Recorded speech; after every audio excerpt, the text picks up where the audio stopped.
Almost 50 లాగా అన్ని ఏర్పాట్లు అయిపోయినాయి. మీకు తెలుసు జేఎన్టీయూ పర్టికులర్గా ఎంతమంది స్టూడెంట్స్ ఉన్నారు, ఎన్ని హాల్ టికెట్లు ఇవ్వాలి, ఎన్ని సెంటర్లలో ఎగ్జామ్స్ నిర్వహించాలి, ఎన్ని బయోమెట్రిక్ ఎక్విప్మెంట్ ఉండాలి, ఎవరు ట్రైన్ చేయాలి, ఎవరు వెళ్ళాలి, ఎవరు మీకు ఇన్విజిలేటర్స్కి ఉండాలి, ఒక వ్యవస్థ ఏర్పాటు చేసుకున్నాక సడన్గా దాన్ని నెక్స్ట్ లెవెల్లో నెక్స్ట్ విధానం మార్చుకుంటే మళ్ళీ అదంతా సమకూర్చుకోవడానికి ఎంత సమయం పడుతుంది, ఎట్లా విద్యార్థుల యొక్క జీవితాలతోనే మన విధానాలు దుందుడుకుగా మార్చుకుంటే ఎంత ప్రభావం చూపిస్తుందో ఇది ఆలోచన చేయాలి. ఎందుకు మీతో నేను పంచుకుంటున్నా అంటే లక్షల మంది విద్యార్థులు మీతోనే ప్రత్యక్ష సంబంధాలలో ఉంటారు. ప్రభుత్వాలకు పోయేది ఏం లేదు, మళ్ళోసారి ఏది పోస్ట్ పోన్ చేసినా 10 ఏళ్ళు మనము అంతకుముందు కొట్లాడింది తెలంగాణ కోసం, ఉద్యోగాల కోసమే. తెలంగాణ వచ్చినాక ఉద్యోగాలు భర్తీ చేయట్లేదని కొట్లాడింది మనమే. ఇవాళ ప్రభుత్వం ఒక క్యాలెండర్ డేట్స్ ప్రకారం గ్రూప్ 1 కానీ, డిఎస్సి కానీ, గ్రూప్ 2 కానీ, గ్రూప్ 3 కానీ పక్కడబందిగా ఒకదానికొకటి ఇబ్బంది జరగకుండా ఒక ప్రణాళికబద్ధంగా పరీక్షలు నిర్వహిస్తుంటే ఇప్పుడు ఆశ్చర్యకరంగా పరీక్షలు వాయిదా వేయండి అని కొట్లాడుతున్నారు.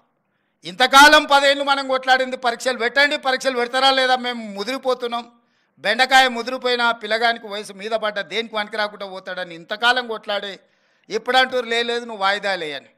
డిఎస్సి నోటిఫికేషన్ 2 సంవత్సరాల కింద ఇచ్చిన నోటిఫికేషన్, 2 సంవత్సరాల నుంచి డిఎస్సి నోటిఫికేషన్ పరీక్షలు నిర్వహించకపోవడం వల్ల పిల్లలందరిలో అన్రెస్ట్ పేరుకుపోయింది. 2 ఏళ్ళ నుంచి వాళ్ళు డిఎస్సి కోసం ప్రిపేర్ అవుతున్నారు. ఇప్పుడు నేను డిఎస్సి ఫలానా డేట్ నాడు పెడతా అంటే లేదు మాకు చదువుకోవడానికి సమయం కాలేదు, దాన్ని కూడా కొంచెం వాయిదా అయ్యండి అంటారు. అరే రామ, 10 ఏళ్ళు నోటిఫికేషన్ రాలేదన్నారు, 2 ఏళ్ళ కింద డిఎస్సి నోటిఫికేషన్ వచ్చింది, 2 ఏళ్ళ నుంచి వాయిదాలు పడుతూనే వచ్చింది, ఈ 2 ఏళ్ళలో పిల్లలు చదువుకోలేదా? మళ్ళీ ఇప్పుడు వాయిదా వేస్తే అదనంగా చదువుకునేది మేమేం సిలబస్ మార్చలేదే, పరీక్ష విధానాన్ని మార్చలేదే మీరు నేర్చుకోవడానికి. అంటే కేవలం కొన్ని రాజకీయ శక్తులు, కొన్ని కోచింగ్ సెంటర్ల యజమానులు ఆన్ టైంలో పరీక్షలు అయిపోతే నష్టం జరిగేది రాజకీయ నిరుద్యోగులకు, ఎస్టాబ్లిష్ చేసుకున్న కోచింగ్ సెంటర్లకు. ఎందుకంటే ఏ పరీక్షలు ఆ పరీక్షలు అయిపోతే పిల్లలు ఈ ఉద్యోగం రాకపోతే వాడు ఇంకో దానికి వెళ్ళిపోతాడు ఆటోమేటిక్గా. ఊర్లో పోయి వ్యవసాయం చేసుకుంటాడు, ఇతర ఉద్యోగాలకు పోవాలనుకున్న వాళ్ళు ఇతర ఉద్యోగాలకు పోతారు. డిఎస్సి రాస్తే ఒకవేళ గవర్నమెంట్ టీచర్ ఉద్యోగం రాకపోతే ప్రైవేట్ స్కూల్లోనైనా జాయిన్ అవుతాడు. ఇతర బాధ్యతలు, ఇతర ఉద్యోగ ఉపాధి అవకాశాలు చూసుకుంటే నష్టపోయేది ఎవరయ్యా అంటే ఈ లక్షలాది మంది నిరుద్యోగుల ప్రాతిపదికన కోచింగ్ సెంటర్లు పెట్టుకున్న వాళ్ళకి నష్టం. కోచింగ్ సెంటర్ యజమాని ఆమరణ నిరాహార దీక్ష చేస్తా అంటారు పరీక్షలు వాయిదా వేయమని. నేను అడిగిన ఆయన హాల్ టికెట్ ఏముందో తీయరా, దేనికి రాసిండో పాపం మాట్లాడదామని. లేదు సార్, ఆయన కోచింగ్ సెంటర్ ఉంది, ఆయనకు 2 నెలలు పోస్ట్ పోన్ చేస్తే డిఎస్సి 100 కోట్లు లాభం వస్తుందంట, 2 నెలలు ఆయనకు 100 కోట్ల ఆదాయాన్ని మీరు దెబ్బతీసారట అని ఒక్క ఆయన గురించే చెప్పారు. ఇంకొక ఆయన దీక్ష కూర్చున్నాడు. ఏందే ఆయన మన పార్టీలోనే ఉండే మనటి వరకు ఆయనేం పరీక్షలు రాస్తున్నానంటే నువ్వు పార్టీలో ఏం ఉద్యోగం ఇవ్వలేదంటే సార్ ఇప్పుడు నిన్ను గిల్లడమే ఆయన పైన అంటే అందుకే ఆయన దీక్ష కూర్చున్నాడు సార్ అన్నాడు. ఇంకో పిల్లగాడు కూర్చున్నాడు గాంధీ హాస్పిటల్లో చేరాడు. అరే పాపం నాకు తెలిసినోడు ఆ పిల్లగానికి ఏమన్నా కానీ ఏం పరీక్ష రాస్తుండే, అవసరం అయితే స్పెషల్ కోచింగ్ అని ఇప్పిద్దామంటే ఆయన ఏం పరీక్ష రాస్తున్నాడు సార్, ఆయనకు లీడర్ చెప్పినట్టు నువ్వు చేస్తే బాగా పేరు వస్తుంది, నీకు నేను చూసుకుంటా పో అని. నిన్న మన 3 దీక్ష చేస్తే 3 గురించి వివరాలు తెప్పించినాను. ఆ 3లో ఏ ఒక్కడు కూడా ఏ పరీక్ష రాస్తలేడు. ఏ పరీక్షలు రాయనోడు, ఏ ఉద్యోగానికి పోటీ పడనోడు నిర్వహిస్తున్న పరీక్షల్ని వాయిదాలు వేయండి అని చెప్పి దీక్షలు చేస్తారు. ఇది ఒక విచిత్రమైన పరిస్థితి. అదేవిధంగా జాబ్ క్యాలెండర్ ప్రకారం జాబ్ క్యాలెండర్ రేపు అసెంబ్లీలో డిక్లేర్ చేస్తా అని చెప్పిన. ఇంతకుముందు 10 ఏళ్ళు ఏ పొజిషన్లో అయినా గ్రూప్ 4 కావచ్చు, గ్రూప్ 3 కావచ్చు, గ్రూప్ 2 కావచ్చు, గ్రూప్ 1 కావచ్చు, ఆర్ అదర్ డిఎస్సి కావచ్చు, పారామెడికల్ కావచ్చు, గురుకుల్ కావచ్చు, లేకపోతే పోలీస్ దాంట్లో ఎప్పుడు ఉద్యోగ నోటిఫికేషన్లు వస్తాయో ఎప్పుడు నియామకాలు జరుగుతాయో తెలియదు. ఎవ్రీ ఇయర్ మార్చి 31 లోపల అన్ని శాఖలలో ఉండే ఖాళీలను తెప్పించి జూన్ 2 లోపల నోటిఫికేషన్లు ఇచ్చి డిసెంబర్ 9 లోపల సంవత్సరం నుండే ఖాళీలను అన్ని భర్తీ చేయడానికి జాబ్ క్యాలెండర్ని తీసుకొస్తున్నాం, దాని చట్టబద్ధత చేస్తున్నాం. ఎవ్రీ ఇయర్ ఎందుకు మీకు యూపీఎస్సీ రిజల్ట్స్ వస్తాయి, ఐఏఎస్, ఐపీఎస్, ఐఎఫ్ఎస్, ఐఆర్ఎస్ ఏవైతే సివిల్ సర్వెంట్స్ ఉద్యోగాలు ఉన్నాయో అన్ని ఖాళీలు ప్రతి సంవత్సరం క్రమ పద్ధతిలో తెప్పించి క్రోడీకరించి క్యాలెండర్ డేట్స్ ప్రకారం ఆటోమేటిక్గా పరీక్షలు నిర్వహించేటట్టు ఉద్యోగాలు ఇచ్చి ఒక సిస్టమ్ డెవలప్ అయింది యూపీఎస్సీ. నేనే స్వయంగా యూపీఎస్సీ చైర్మన్ దగ్గర పోయి 4 గంటలు కూర్చొని మా అధికారులను తీసుకెళ్ళి కూర్చొని మీరు ఎక్కడ కూడా చిన్న ఆరోపణ లేకుండా ప్రతి సంవత్సరం ఏ విధంగా మీరు పరీక్షలు నిర్వహిస్తున్నారు, ఇన్ని లక్షలాది మందితో పరీక్షలు చేసినా కూడా మీకు ఎందుకు ఎలాంటి ఆరోపణలు లేకుండా ప్రతి సంవత్సరం మీరు పరీక్షలు నిర్వహించగలుగుతున్నారు అంటే వాళ్ళు క్లియర్గా అటానమస్గా వాళ్ళు పనిచేస్తున్నారు, పొలిటికల్ ఇన్ఫ్లుయెన్స్ లేకుండా. చిన్న ఆ ఉద్యోగిలో డెప్యుటేషన్ మీద తీసుకునే ఉద్యోగి మీద చిన్న అనుమానం వచ్చినా next minute they are surrendering that employee. కానీ పబ్లిక్ సర్వీస్ కమిషన్లో లక్షలాది ఉద్యోగాలు ఇచ్చే పబ్లిక్ సర్వీస్ కమిషన్లో మొత్తం అవుట్సోర్సింగ్ వాళ్ళని తీసుకొచ్చి పెట్టారు. వాడికే ఉద్యోగం లేక అవుట్సోర్సింగ్ వస్తే వాడు గ్రూప్ 1 ఉద్యోగాలను నియమించే బాధ్యత వాడి కంప్యూటర్స్ మొత్తం అంతా వాడికి అప్పచెప్తే వాళ్ళు ఏం చేస్తారు, ఎట్లా చేస్తారు? నియమించిన పబ్లిక్ సర్వీస్ కమిషన్ మెంబర్లను మీరు చూడండి. ఒక ఆయన ఆర్ఎంపీ డాక్టరే. ఆర్ఎంపీ డాక్టర్ అంటే గ్రూప్ 1 ఉద్యోగిని ఇంటర్వ్యూ చేసి డిసైడ్ చేస్తాడంట.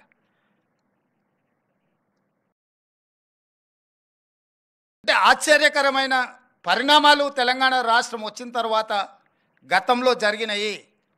అందుకే స్పష్టంగా గ్రూప్ 1 ఉద్యోగిని ఒకవేళ నియమించాలంటే సిలబస్ ఫైనల్ చేయాలంటే లేదంటే ప్రొఫెసర్స్తో మాటని క్వశ్చన్ బ్యాంకింగ్ రెడీ చేయాలంటే ఆ పని చేసేవాడు అంతకంటే కొంచెం పై చదువు ఉన్నోడు, జ్ఞానం ఉన్నోడు, అవగాహన ఉన్నోడు అందులో ఉండాలన్నది నా ఆలోచన.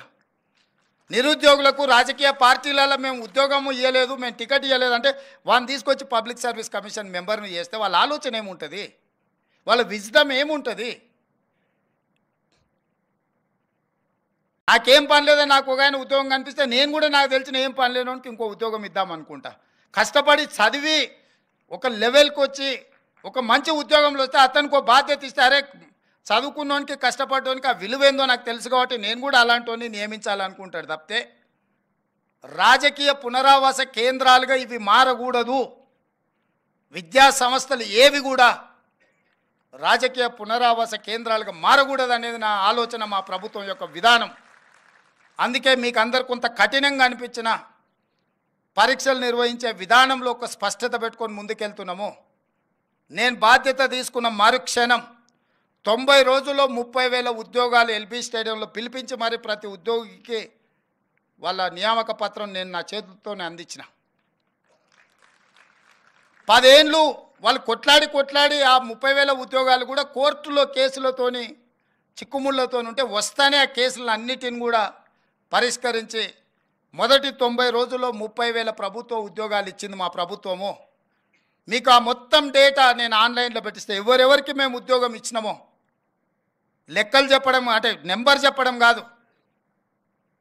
డిసెంబర్ 7, 2023 మేము ప్రభుత్వంలో ప్రమాణ స్వీకారం చేసిన తర్వాత మొదటి 90 రోజుల్లో ఇచ్చిన 30,000 ప్రభుత్వ ఉద్యోగాలకు సంబంధించి ఎవరెవరికి ఇచ్చినాం మేము ఆన్లైన్లో పెడుతున్నాం. మేము ఛాలెంజ్ చేస్తున్నాం. ప్రతి అన్ఎంప్లాయిడ్ యూత్కి పరీక్షలు రాసి సంవత్సరాల కొద్దీ ఎదురు చూస్తున్న వాళ్ళ కేసులను తొలగించి 30,000 మందికి ఉద్యోగాలు ఇచ్చినాం. ఇప్పుడు మిగతా ఉద్యోగాలు డిఎస్సి నోటిఫికేషన్ కావచ్చు, గ్రూప్ 1 కావచ్చు, గ్రూప్ 2 కావచ్చు, గ్రూప్ 3 కావచ్చు, ఈ ఇయర్ ఎండ్ లోపల వాళ్ళ అన్ని పరీక్షలు నిర్వహించి వాళ్ళ నియామకాలు పూర్తి చేయాలని ఒక ఆలోచనతోని మేము ముందుకు వెళ్తున్నాము. గందరగోళంగా చాలా సమస్యలు, ఆర్థిక భారంతో కూడుకున్న సమస్యలు మా మీద ఉన్నాయి. అయినా కష్టపడి ఒకటొకటి పరిష్కరించుకుంటూ ఎందుకు మిమ్మల్ని అందరినీ కలుస్తున్నామంటే మీలాంటి స్టేక్ హోల్డర్స్కి ప్రభుత్వం మీద విశ్వాసం కోల్పోతే సమాజానికి తీరని నష్టం చేస్తుంది. మీకు నమ్మకం, విశ్వాసం కల్పించడానికి ఈరోజు మేము ఇక్కడికి వచ్చిన మా ప్రభుత్వం మీ బద్దలు వచ్చి నిలబడ్డది. తప్పు చేయాలన్న ఆలోచన కానీ తప్పుడు విధానాలను ప్రోత్సహించాలన్న ఆలోచన మాకు లేదు. అందుకే మీ మధ్యలో వచ్చి నిలబడ్డాము. తప్పు చేయాలనుకుంటే 4 గోడల మధ్యలో కూర్చుంటాం. తప్పులను సరిదిద్దాలనుకుంటే మీ అందరి దగ్గరకు వచ్చి మీ ముందర నిలబడి మా ప్రభుత్వం మాట్లాడుతుంది. ఇది మా విధానం. యాజమాన్య సంస్థలకు అందరికీ నేను మాట ఇస్తున్నా, మీరు క్వాలిటీ పెంచండి. మీ క్వాలిటీ పెంచడానికి అవసరమైన సహకారాన్ని మా ప్రభుత్వం ఇస్తుంది.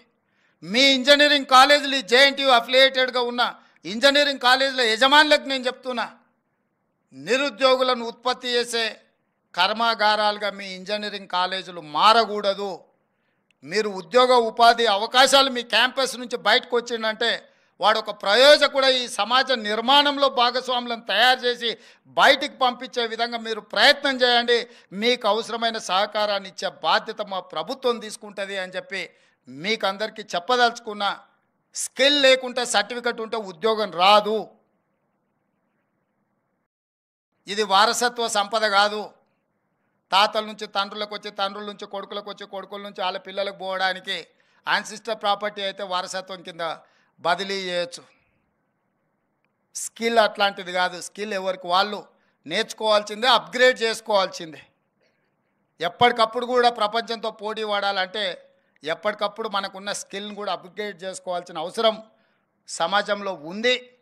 దానికి అవసరమైన ప్రణాళికలు మీరు సిద్ధం చేయండి. మీరు అన్ని రకాలుగా మా ప్రభుత్వాన్ని ఎప్పుడు ఏం కావాలన్నా చెప్పుకోవడానికి మీకు అవకాశం ఉంటుంది. ఈ 6 నెలలు కొంత మీకోసం సమయం ఇవ్వకపోవడానికి ఉన్న రాజకీయాలు, పరిస్థితులు, పరిణామాలు, తీవ్రమైన సమస్యల ప్రాధాన్యత క్రమాన్ని మేము నిర్ణయించుకొని తీవ్రమైన సమస్యల్ని ముందు అడ్రస్ చేసుకుంటూ మిగతా వాటిని ఒక క్రమ పద్ధతిలో పెట్టుకొని ముందుకు వెళ్తున్నాం. డెఫినెట్గా మీ ఆలోచన, మిమ్మల్ని పట్టి పీడిస్తున్న భూతము ఫీజు రియంబర్స్మెంటు, దాన్ని తప్పకుండా బంధించి బాటిల్లో పెట్టి మీకు న్యాయం జరిగే విధంగా మా ప్రభుత్వం నిర్ణయం తీసుకుంటుంది. మీరెవరు అడిగినా అడగకపోయినా మీ మనసులో ఏముందో అర్థం చేసుకోగలిగిన మనసు మా ప్రభుత్వానికి ఉంది. అందుకే డెఫినెట్గా పాతది ఎట్లా పరిష్కరించుకోవాలా ఇదొక భాగము. భవిష్యత్తులో మీకు ఇబ్బంది జరగకుండా ఏ academic year the year 100% clear చేయడానికి ఏం చేయాలనో ద్విముఖ వ్యూహంతో మా ప్రభుత్వం ముందుకు వస్తుంది. డెఫినెట్గా మీ సమస్యల్ని పరిష్కరిస్తుందని తెలియజేస్తూ మీ అందరి దగ్గర సెలవు తీసుకుంటున్న. ధన్యవాదాలు.